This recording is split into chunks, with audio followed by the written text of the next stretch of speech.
আপনি কি কখনো কোনো জলের ধারা দেখেছেন? তার সামনে যতই মাটি থাকুক না কেন, যতই কাদা থাকুক না কেন, যখন এই জলের ধারা বইতে আরম্ভ করে দেয়, তখন এই কাদাকে নিজেই ধুয়ে নিয়ে যায়। ওই কাদাকে ধুয়ে দেয় এবং নিজের পথ নিজেই তৈরি করে নেয়। তাহলে আপনিও এরকম জলের মতো হয়ে উঠুন। যদি হয়ে উঠতে পারেন, তাহলে নিজের মনের, নিজের ভাবনার, নিজের জীবনের যত অনাবশ্যক তত্ত্ব আছে, অনুপযোগী অংশ রয়েছে, অর্থাৎ অপরিষ্কার অংশ রয়েছে, তা নিজে থেকেই নির্মল হয়ে উঠবে। আর যেরকম জলের ধারা কখনো থেমে থাকে না, সব সময় বয়ে চলে, সেইভাবে আপনিও কখনোই থামবেন না। সবসময় বয়ে চলুন, এগোতে থাকুন। পথে যদি অনেক বিপদ আসে, সমস্যা আসে, থামবেন না, তার উপর নিরন্তর প্রহার করুন, নিরন্তর প্রয়াস করুন আর অগ্রসর হন। আপনি ভেবে দেখুন, এই জলের ধারা কখনো থেমে থাকে না, সবসময় বয়ে চলে, বিপদের সম্মুখীন হয়ে তাকে সাথে বয়ে নিয়ে চলে। সেই জন্য জলের ধারা, প্রবাহমান এই ধারা, এর থেকে কখনো দুর্গন্ধ আসে না, এতে কখনো ময়লা জমতে পারে না, বরং পালিত হয় সুন্দর প্রাণবন্ত জীবজন্তু, যেমন সুন্দর ছোট মাছ। তাই আপনিও এটাই করুন, কখনো থামবেন না, শুধু চলতে থাকুন, জলের ধারার মতো বইতে থাকুন। আপনি আপনার লক্ষ্য অবশ্যই খুঁজে পাবেন, আর তার সাথে নিজের অন্তরের যে মালিন্য রয়েছে, তা আপনি নিজেই নিজের থেকে দূরে করে দেবেন। তাহলে আসুন আর আমার সাথে ভালোবেসে বলুন, রাধা রাধা। সময়, জীবন, কাল। দেখতে গেলে এই তিনটি শব্দ একটি শব্দেরই সমার্থক শব্দ মনে হয়, কিন্তু এই শব্দগুলির অর্থ কি সমান? কখনোই নয়। হ্যাঁ, এই সময় চলতে থাকে, জীবন চলতে থাকে, কালচক্র চলতে থাকে। এই সময় কেটে যায়, কিন্তু এই জীবন, একে যাপন করতে হয়। কি বলেন? এই জীবনে কিছু করুন বা কিছু না করুন, জীবন এমনি কেটে যাবে, আপনি জানতেও পারবেন না। কিন্তু সেটা আমাদের উদ্দেশ্য নয়, একে যাপন করতে হবে।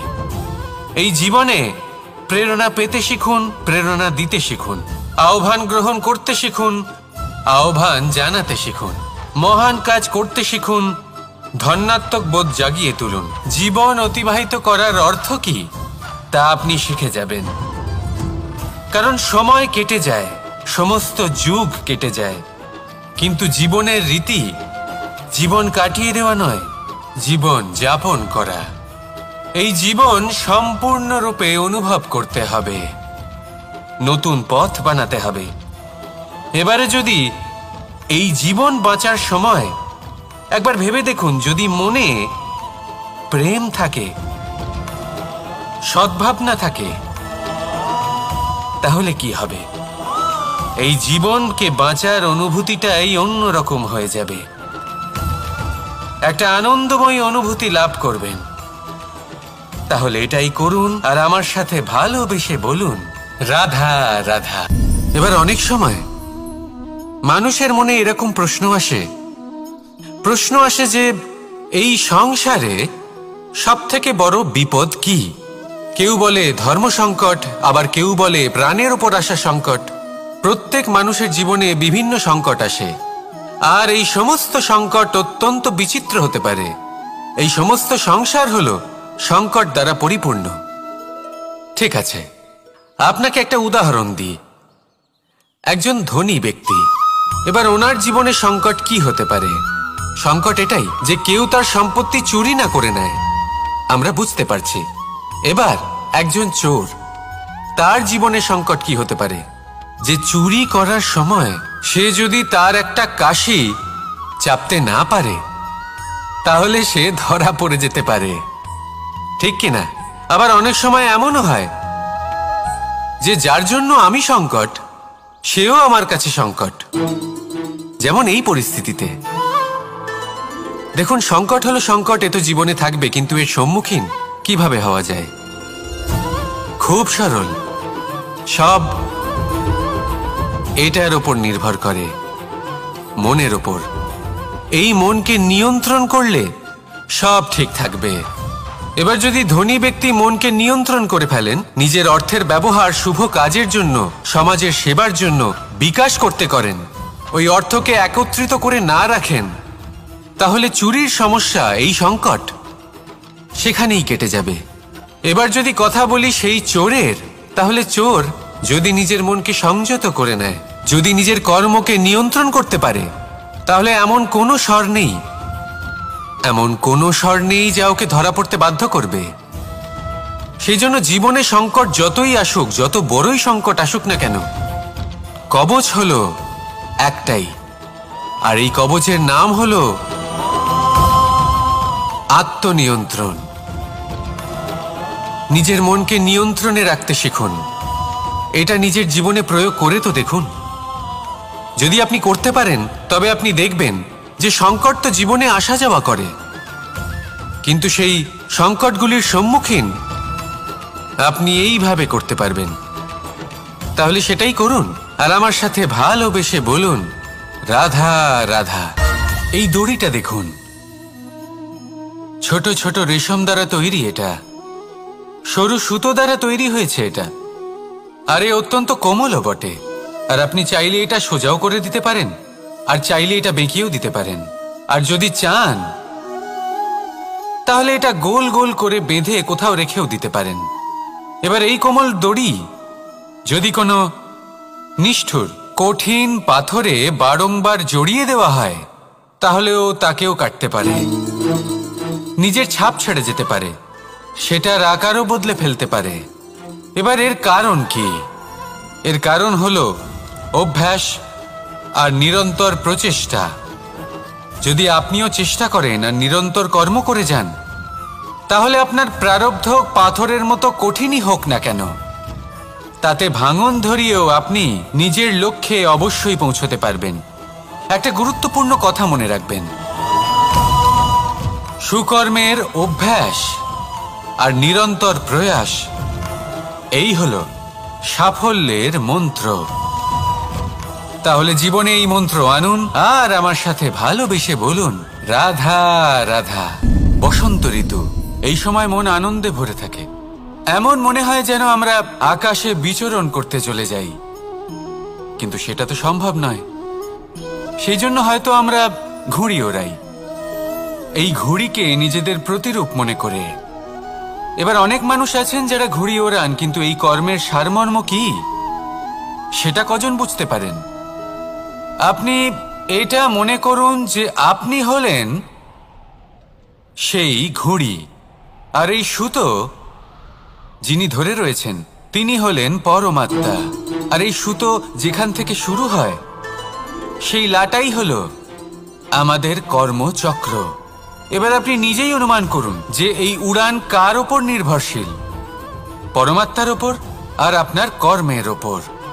যদি পরমাত্মা আপনার হাত ধরে থাকেন, আপনার সাথে থাকেন, যদি আপনি শুভ কর্ম করতে থাকেন, আপনি এই আকাশে উড়তে থাকবেন। কিন্তু কোথাও কোথাও যদি পরমাত্মার সাথে এই বন্ধন ছিন্ন হয়, আপনার কর্মচক্র খারাপ হয়ে যায় বা থেমে যায়, তাহলে আপনার এই ঘুড়ি কেটে যাবে আর দূরে কোনো গাছের ডালে গিয়ে আটকে যাবে।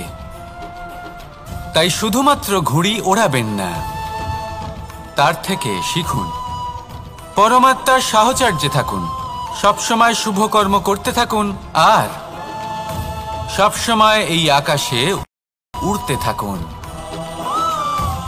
আসুন আর আমার সাথে ভালোবেসে বলুন, রাত। পিতা আর পুত্রের সম্পর্ক অত্যন্ত মধুর হয়ে থাকে।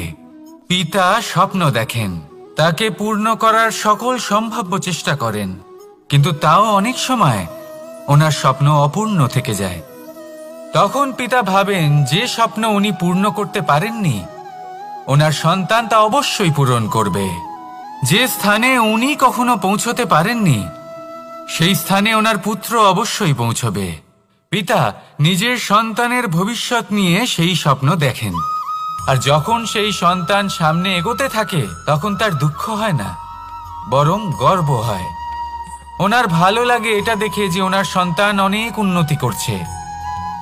কিন্তু যখন সন্তান নিজের অভিভাবকের শক্তি দেখে, তার যশ দেখে হিংসা করতে থাকে, সমস্যা সেইখানেই শুরু হয়।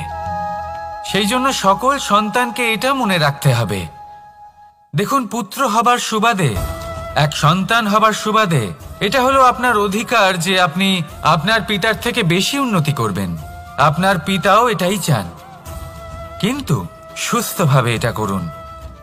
একটা রেখা টেনে নিন যাতে আপনি তাতে এগোতে পারেন আর আপনার পিতার তাতে গর্ববোধ হয়, আর সেই বিষয়ে দুঃখ না হয় যে আমার সন্তান আমাকেই ছোট করার চেষ্টা করছে। ইতিহাস সাক্ষী রয়েছে, যে মানুষ অন্য কাউকে ছোট করার চেষ্টা করেছেন সেই মানুষই ছোট হয়ে গেছেন। আর আমার মনে হয় না আপনি এটা চান, কারণ কোনো একদিন আপনিও কারোর পিতা হবেন। আসুন আমার সাথে ভালোবেসে বলুন, রাধা রাধা। আমাদের মনে যখন কোনো প্রশ্ন ওঠে, কোনো দ্বন্দ্ব জাগে, তখন আমরা যাই আমাদের গুরুর কাছে, আমাদের আরাধ্যের কাছে গিয়ে জিজ্ঞেস করি। এইভাবেই একদিন আমি পৌঁছলাম আমার আরাধ্যের কাছে, আমার মহাদেবের কাছে, আর ওনাকে প্রশ্ন করলাম যে মহাদেব, জীবনে আনন্দ পাওয়ার, উৎসব পালনের, প্রেম ভাগ করে নেবার, জীবনকে উপভোগ করে নেওয়ার সর্বশ্রেষ্ঠ সময় কোনটা? মহাদেব হাসলেন আর উনি বললেন, জীবনে উৎসব পালনের সব থেকে শ্রেষ্ঠ দিন হলো মৃত্যুর ঠিক আগের দিনটা। প্রেম ভাগ করে নেওয়ার সব থেকে শ্রেষ্ঠ মুহূর্ত হলো মৃত্যুর ঠিক আগের মুহূর্ত। জীবনকে উপভোগ করে নেওয়ার সর্বশ্রেষ্ঠ প্রহর হলো মৃত্যুর এক প্রহর পূর্বে। তখন আমি চমকে গেলাম। আমি বললাম, কিন্তু মহাদেব, মৃত্যু তো অনিশ্চিত, আমরা জানিও না কবে আমাদের মৃত্যু হবে। মহাদেব আবার হাসলেন। উনি বললেন যে যদি আমরা এভাবে জীবন কাটাই যে আমরা জীবনের প্রত্যেক দিন, প্রত্যেক মুহূর্ত, প্রত্যেক প্রহর শেষ বলে মনে করি, তাহলে আমাদের সমস্ত জীবন আনন্দের সাথেই অতিবাহিত হবে। কি বলেন? তাহলে আপনিও এই কথা মনে রাখুন আর আমার সাথে ভালোবেসে বলুন, রাধা রাধা। সাথী, সাথী এই শব্দটির ব্যাখ্যা কে কিভাবে করে? মিত্র, সখা, বন্ধু, কিন্তু অর্থ একটাই। তিনি যিনি আপনার সঙ্গী হন আর তিনি যার সাথী আপনি হন। এবার সব থেকে বড় প্রশ্ন হলো এটাই যে তিনি কে হতে পারেন যাকে আপনি আপনার সাথী বলে মেনে নিতে পারেন, নিজের সখা, নিজের মিত্র, নিজের বন্ধু মেনে নিতে পারেন। আপনার সাথী হলেন তিনি যিনি দুঃখের সময় আপনার পাশে থাকবেন, আপনার হাত ধরে থাকবেন। আপনার সাথী হলেন তিনি যার হাত আপনি নিজের সুখের দিনে ধরে থাকবেন। সেই সাথীরই হাত ধরুন যিনি দুঃখে সবসময় আপনাকে সাহায্য করার জন্য তৎপর হয়ে থাকেন, আপনার পাশে থাকেন, আর যাকে সুখের দিনে আপনি আপনার সাথে রাখতে পারেন। আর যখন আপনার সাথে আপনার এই সাথী থাকবে, তখন আপনি এটা বুঝবেন যে যখন জীবনে দুঃখ আসে তখন এই দুঃখ কমে যায়, সবার মধ্যে ভাগ হয়ে যায়। আর যদি তখন সুখ আসে তাহলে সেটা সবার উপস্থিতিতে আরো বেড়ে যায়। এটাই হলো প্রেম, এটাই হলো ভালোবাসা, এটাই হলো সঙ্গ। যেমন সম্পর্ক আমার আর রাধার মাঝে। তাহলে আসুন আর আমার সাথে ভালোবেসে বলুন, রাধা রাধা। জীবনে অগ্রসর হওয়ার জন্য আমাদের কাকে প্রয়োজন হয়? মাতা পিতা, বন্ধু, প্রেম, সাহায্য, অর্থ, পরিশ্রম, আশা। ভিন্ন ভিন্ন মানুষ ভিন্ন ভিন্ন বিকল্প চয়ন করে। যদি আমি আপনাকে বলি তাহলে জয় আর পরাজয়ের মন্ত্র দুটো শব্দের উপর নির্ভর করে, মেনে নেওয়া আর দৃঢ় হওয়া। যদি মেনে নেন তাহলে হেরে যাবেন, যদি দৃঢ় হন তাহলে নিশ্চিত রূপে জয়ী হবেন। যদি কখনো আপনি ক্লান্ত হয়ে ওঠেন, আপনি দুঃখী হন, পুরোপুরি ভেঙে পড়েছেন, তখন মেনে নেবেন না যে আপনি ভেঙে পড়েছেন, নয়তো হেরে যাবেন। তখন উল্টে স্থির করবেন যে যাই হয়ে যাক না কেন আমি জয়ী হবই। আর আপনি দেখবেন যে জয় নিশ্চিত রূপে আপনার কাছেই আসবে। তাহলে এই কথা মনে রাখবেন আর আমার সাথে ভালোবেসে বলবেন, রাধা রাধা। মানুষের জীবনে দুই ধরনের আবেগ থাকে যা চিরকাল তার সাথে বসবাস করে। প্রথম, স্বপ্ন। দ্বিতীয়, অজুহাত। মানুষ হাজার হাজার স্বপ্ন দেখতে পারে। আমাকে এই কাজ করতে হবে, আমাকে ওখানে ঘুরতে যেতে হবে, আমায় জীবনে এই অসম্ভব কাজ বাস্তবায়িত করে দেখাতে হবে, আদি ইত্যাদি। এবার ঠিক যেমন স্বপ্ন দেখেন সেইভাবে অজুহাতও খুঁজে নিয়ে আসেন। আমি এই স্বপ্ন পূরণ করতে পারলাম না, কারণ আমাকে কেউ সাহায্যই করলো না, কারণ আমি দুর্বল হয়ে পড়েছিলাম, কারণ আমার কাছে সময়ই ছিল না, আদি ইত্যাদি। এবার সাফল্য এবং অসফলতার মাঝখানে এই ধরনের সংঘর্ষ হতে থাকে। সাফল্য তখন লাভ করা সম্ভব যখন আপনার স্বপ্ন আপনার অজুহাতের থেকে অনেক বড় হয়, আর অসফলতা তখন পাবেন যখন আপনার অজুহাত আপনার স্বপ্নের থেকে অনেক বড় হয়। আপনি যদি সাফল্য লাভ করতে চান তাহলে চেষ্টা করতে থাকুন, পরিশ্রম করুন। যদি অসফল হন তাহলে ভয়ভীত হওয়ার কোনো প্রয়োজন নেই। নিজের ভুল বুঝুন, তাকে শুধরে নিন, আবার চেষ্টা করুন। কিন্তু যদি নিজের জীবনে অজুহাত নিয়ে আসেন তখন স্বপ্ন কখনো পূরণ হবে না। আসুন আমার সাথে ভালোবেসে বলুন, রাধা রাধা। এই সংসারের সব থেকে কঠোর ধাতুর মধ্যে একটি হলো লোহা। লোহা দিয়ে আমরা অনেক অস্ত্র শস্ত্র লাভ করি, অনেক বস্তুও লাভ করি। এবার এই লোহাকে কাটার জন্য, একে কোনো আকার দেওয়ার জন্য কি প্রয়োগ করতে হয়? লোহা। এবার এই কথাটা আমরা সকলেই জানি যে লোহার দ্বারাই লোহাকে কাটতে হয়। এবার এই কথা আমি আপনাকে কেন বলছি? এরপরে খুব বড় একটা প্রশ্ন আসে যা খুব বড় শিক্ষা দিয়ে যায়। এটা কেন হয় যে আমরা একটা লোহা দিয়ে একটা লোহাতে আঘাত করছি, কিন্তু যে লোহা দ্বারা আঘাত করছি তার আকার বদলাচ্ছে না, যার ওপর প্রহার করছি তার আকার বদলাচ্ছে? এতে পার্থক্যটা কোথায়? পার্থক্য হলো তাপমাত্রার। দেখুন, যে লোহাকে আমরা কাটতে চাই তার তাপমাত্রা বাড়াতে হয়, তাকে গরম করতে হয়। আর যে লোহা দ্বারা আমরা আঘাত করতে চলেছি সেই লোহা আমাদের ঠান্ডা রাখতে হয়।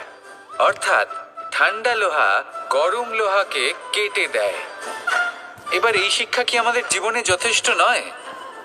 আমাদের জীবনে অনেক সমস্যা আসতে পারে, কিন্তু আমাদের এই বিষয়ে বিশেষ খেয়াল রাখতে হবে যে আমাদের মনকে আমরা যেন ঠান্ডা রাখি, এই মস্তিষ্ককে শান্ত রাখতে হবে।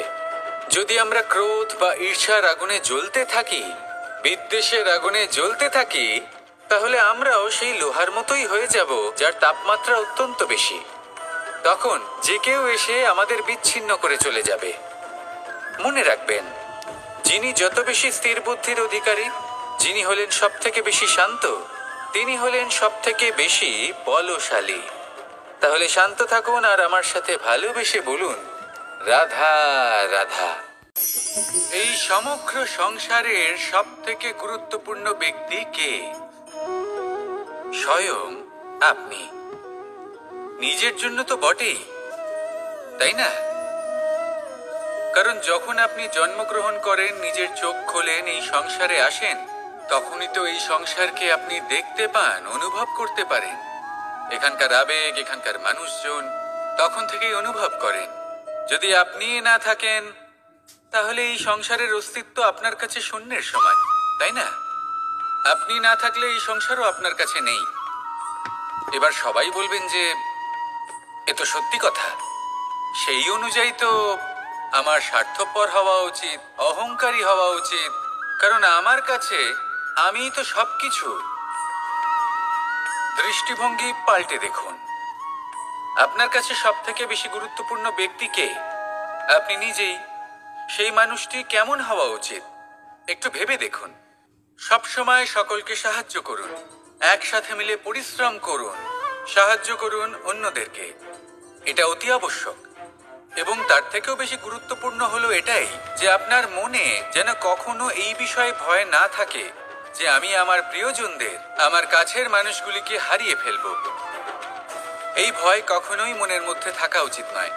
যদি ভয় থাকে তাহলে থাকুক এই বিষয়ে যে সকল মানুষ আমার জীবন থেকে, আমার থেকে দূরে চলে যাচ্ছেন, তাদের বাধা দিতে দিতে আমি যেন নিজেকেই না হারিয়ে ফেলি, নিজের অস্তিত্বকেই না হারিয়ে ফেলি, নিজের ব্যক্তিত্বকে, নিজের বিচারধারাকে, নিজের করুণার শক্তি না হারাই। তাহলে এই ভয় ত্যাগ করুন আর আমার সাথে ভালোবেসে বলুন, রাধা রাধা। মানুষের দুটো রূপ রয়েছে। এক, আমাদের এই মুখ যা শুধুই চোখে দেখা যায়, আর দ্বিতীয় আমাদের এই মন যা শুধুমাত্র অন্তরাত্মা দ্বারা দেখা যায়।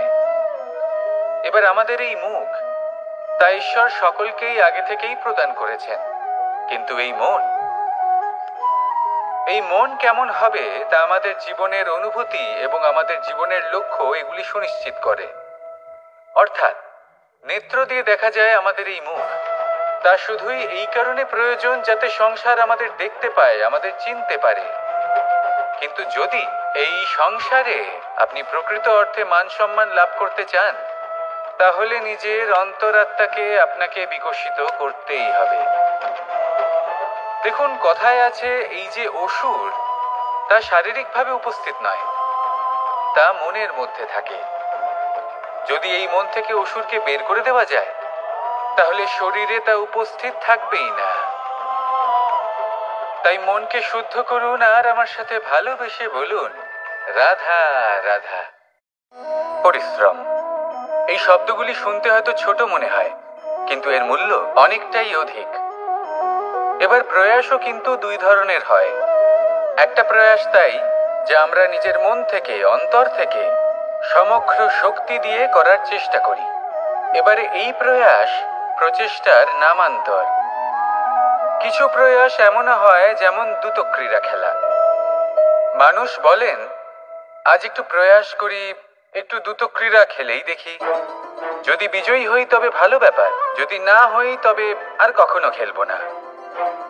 এটাও কিন্তু প্রয়াস, কিন্তু এই প্রয়াস পরিশ্রম নয়। পাণ্ডবদের দেখুন, ওনারা যখন পরিশ্রম করেছিলেন তখন খাণ্ডবপ্রস্থকেও ইন্দ্রপ্রস্থ বানিয়েছিলেন।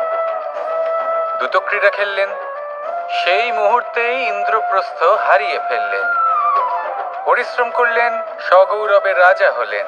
দ্রুতক্রীড়া খেললেন, তখন এক মুহূর্তে রাজা থেকে নিঃস্ব হয়ে গেলেন। সারমর্ম এটাই যে দ্রুতক্রীড়া কখনো কখনো আপনার মিত্র হতে পারে, কখনো সে আপনাকে বিজয়ী করতে পারে, কিন্তু প্রয়াস এবং পরিশ্রম যখন একসাথে মিলিত হয় তখন তা সর্বদাই আপনার সাথে থাকে। প্রয়াস করতে থাকুন, পরিশ্রম করতে থাকুন, আর আমার সাথে ভালোবেসে বলুন, রাধা রাধা। মানুষ কখনো কখনো সময়কে নিয়ন্ত্রণ করতে চেষ্টা করে, কখনো কখনো সময়ের গুরুত্ব বুঝতে পারে না। এটা ভাবে যে এই কিছু মুহূর্ত কেটে যাক, একে অতিবাহিত করি, তাহলে কি বা হবে, কয়েকটা মুহূর্ত মাত্র। কিন্তু তা নয়। আজকের একটা মুহূর্ত ভবিষ্যতের অনেক বড় পরিবর্তনের ভিত হতে পারে। আজকের একটা মুহূর্ত আপনার ভবিষ্যৎকে উজ্জ্বল করে তুলতে পারে। সেই জন্য ছোট ছোট মুহূর্তগুলিকে অদেখা করবেন না। সময়কে কাজে লাগান, পূর্ণরূপে কাজে লাগান। এবার যদি আপনি কাউকে সাহায্য করতে চান আর সেই কারণেই যদি থেমে থাকেন, তাহলে ঠিক আছে, কারণ আপনি কাউকে সাহায্য করে তার জীবনকে আরো ভালো করে তুলতে চাইছেন, আরো শ্রেষ্ঠ করতে চাইছেন। এই পুণ্য, এই কর্ম ফিরে আপনার কাছেই আসবে আর আপনার জীবনকে শুভ করে তুলবে। কিন্তু যদি আপনি আলস্যের কারণে থেমে থাকেন এবং কিছুই না করেন, সময় নষ্ট করেন, তাহলে কিন্তু একটাই ঘটনা ঘটবে, আপনার ভবিষ্যৎ বিপদগ্রস্ত হয়ে পড়বে, আর কিছুই নয়। সেই জন্য এটা বোঝা প্রয়োজন যে কখন থামতে হবে এবং কেন থামতে হবে। যদি আপনার থামার কারণ এবং সময় অনুচিত হয়ে থাকে, তাহলে আপনার ভবিষ্যৎ কখনোই উচিত হতে পারে না। সেই জন্য সময়কে সম্মান করুন আর পূর্ণ ব্যবহার করতে শিখুন। আর আমার সাথে ভালোবেসে বলুন, রাধা রাধা। জীবনে সবসময় সেটা হয় না যা আমরা চাই, তেমন ভাবে হয় না যেমন ভাবে আমরা চাই। এবার তাতে আমরা দুঃখ পাই, নিরাশ হয়ে পড়ি, ভাগ্যকে দোষ দিই অথবা অন্য কাউকে বা নিজেকে। কিন্তু সত্যটা কি সেটা আমাদের জানতে হবে। এই সংসার নির্মিত হয়েছে পাহাড় দ্বারা এবং পাথর দ্বারা, তাই প্রত্যেক স্থানে ছোট ছোট ছোট ছোট নুড়ি পাথর তো অবশ্যই থাকবে। এগুলো এড়িয়ে যাওয়া সম্ভব নয়, আর এই কথাটা আমরা সকলে জানি। এবার এইভাবেই আমাদের জীবনে নানান রকমের সমস্যা লেগেই থাকে। এর হাত থেকে কোনোভাবেই নিস্তার পাওয়া সম্ভব নয়। একটা সমস্যা এড়াতে যান, দ্বিতীয় চলে আসবে, দ্বিতীয় সমস্যা এড়াতে যান, তৃতীয় চলে আসবে। কিন্তু সমস্যা জীবনে থাকবেই, আর আপনাকে সাহায্য করার জন্যই থাকবে কোনো না কোনো রূপে।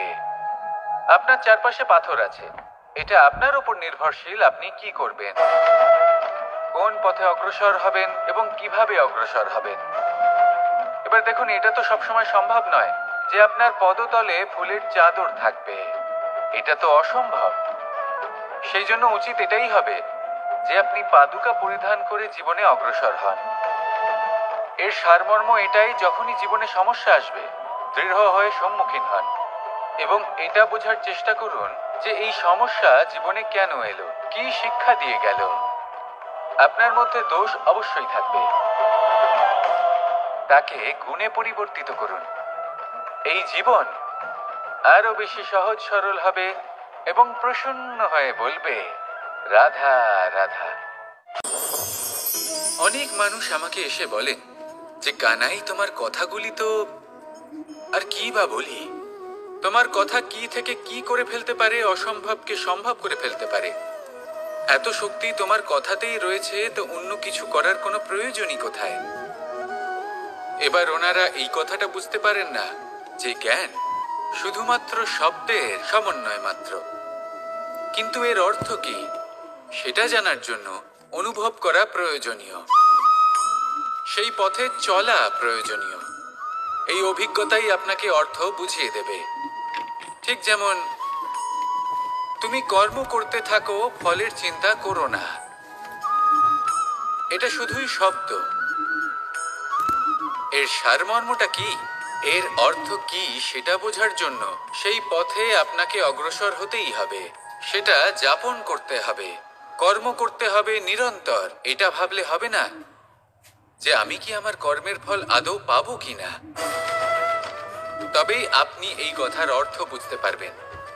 কখনো ভেবে দেখবেন, আমাদের বাড়িতে যারা জ্যেষ্ঠ আছেন, বড় আছেন, আমরা তাদের পুজো করি, তাদের সেবা করি, আমরা তাদের চরণ স্পর্শ করি। কেন? কারণ ওনাদের কাছে আমাদের থেকে অনেক বেশি জীবনের অভিজ্ঞতা থাকে। জীবনে শুধুমাত্র জ্ঞান শোনাটা প্রয়োজনীয় নয়, তা বুঝতে পারা প্রয়োজনীয়।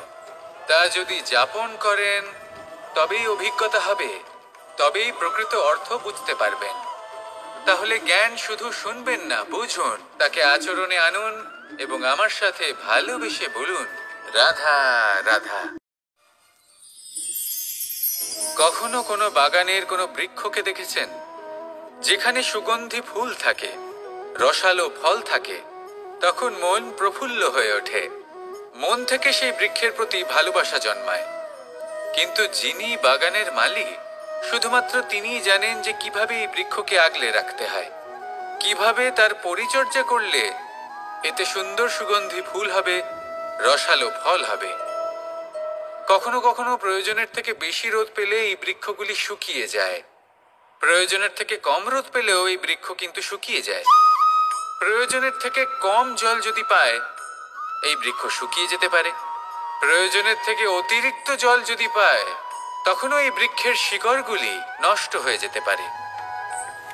এবার এটাই কিন্তু আমাদের সংসারের সাথেও হয়। আমাদের সংসারের সকল প্রতিভাশালী ব্যক্তি, যেমন লেখক, বিচারক, প্রবক্তা, যোদ্ধা, এদের সবার ক্ষেত্রে এই কথাটাই প্রযোজ্য।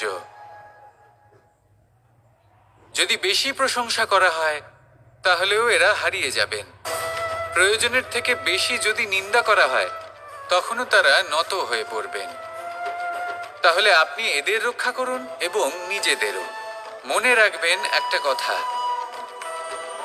জেনে রাখুন কখন কোন নিন্দায় আপনি লজ্জিত হবেন না, আর কখন কোন প্রশংসার দ্বারা নিজের মধ্যে অহংবোধ জাগ্রত করবেন না। এই মন সুপ্রসন্ন হয়ে বলবে, রাধা রাধা। জল এ হলো জীবনের রাধার পঞ্চতত্ত্বের মধ্যে একটি, আর অত্যন্ত বিশেষ। এর থেকে অনেক বড় শিক্ষা পাওয়া যায়। এই জল গন্তব্যের বিষয়ে এর স্পষ্ট ধারণা আছে।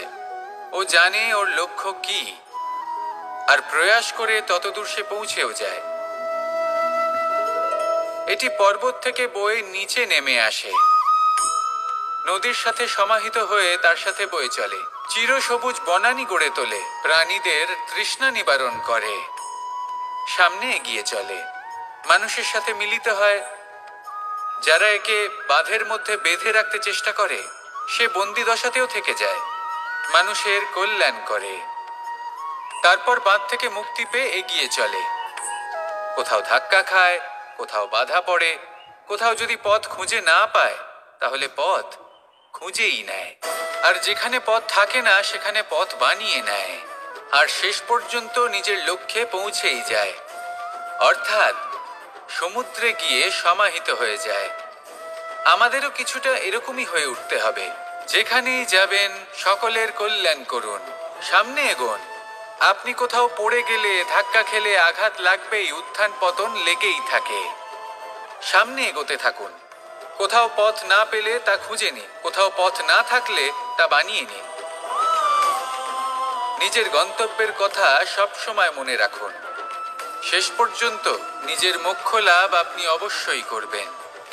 আর আমার সাথে ভালোবেসে বলুন, রাধা রাধা। কখনো কোনো বৃক্ষকে দেখেছেন? এই ধরিত্রী থেকে ততটুকুই জল নেয় যতটুকু তার প্রয়োজন। কোনো প্রাণীকে দেখুন, এই প্রকৃতি থেকে ততটুকুই খাবার গ্রহণ করবে যতটুকু তার খিদে রয়েছে। খিদে মিটে গেলে আর খাবে না। এবার মনুষ্যকে দেখুন, সে নিজের জীবনে যা কিছু পেয়েছে, বস্তু, ধন, খাবার, শক্তি, প্রয়োজনের থেকে অনেক বেশি লাভ করার চেষ্টা করে থাকে। প্রয়োজনের থেকে বেশি যদি পেয়েও যায় তাহলেও তার কম মনে হয়। এবার এরকম ঠিক কেন হয়? এর পেছনের কারণ কি? কারণ হলো লোভ। লোভের আগুন কিছু এমন হয়, যদি মানুষের মনে একবার প্রজ্বলিত হয় তাহলে শুধু বাড়তেই থাকে। ততক্ষণ বাড়বে যতক্ষণ না আপনি নিজে তাকে বাধা দিচ্ছেন। তবে এই লোভের আগুন নিয়ন্ত্রণ করা সম্ভব। পরিমিতিবোধ, পরিমিতিবোধের চিন্তা। আপনাকে শুধু নিজেকে একটা সরল প্রশ্ন করতে হবে। যখনই মনের মধ্যে কোনো বস্তুর প্রতি, শক্তির প্রতি, ধনের প্রতি, ভোজনের প্রতি লোভ বেড়ে যায়, নিজেকে প্রশ্ন করুন, এটা কি আমার কাছে ততটাই প্রয়োজনীয় যতটা একটা বৃক্ষের কাছে জল, যতটা একটা প্রাণীর কাছে ভোজন? এটা কি ততটাই প্রয়োজনীয়? যদি উত্তর না হয় তাহলে নিজেকে সেখানেই বাধা দিন, সেই ভাবনা সেখানেই ত্যাগ করুন, কারণ সেটাই হলো লোভ। ঠিক এইভাবেই প্রয়োজনীয়তার চিন্তা করে আস্তে আস্তে এই মন নির্লোভ হয়ে উঠবে, আর এই মন প্রসন্ন হয়ে বলবে, রাধা রাধা। আজ আমরা দুই ধরনের ব্যক্তির বিষয়ে কথা বলবো।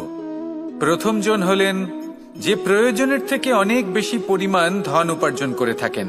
তার কাছে ততটা ধন থাকে যতটা তার প্রয়োজনও নেই, তারপরেও আরো ধন উপার্জন করতে চেষ্টা করতে থাকেন।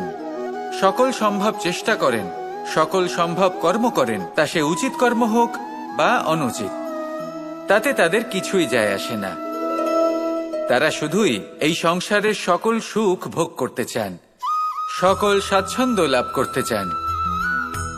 আজীবন তারা প্রচেষ্টাই করতে থাকেন। এবার এই করতে গিয়ে তারা ভারাক্রান্ত হয়ে সমস্যার সম্মুখীন হন। এনাদের সমগ্র জীবন এই চেষ্টাতেই চলে যায়, জীবন যাপন করার বদলে। অন্যদিকে আরেকজন ব্যক্তি, যিনি জানেন তার প্রয়োজন কতটুকু, আর শুধুমাত্র সেই পরিমাণ ধন অর্জন করেন, তার থেকে বেশি একটুও নয়। উনি যদি দুবেলা খেতে পান, মাথা গোজার ঠাঁই পেয়ে যান, সেটাই পর্যাপ্ত।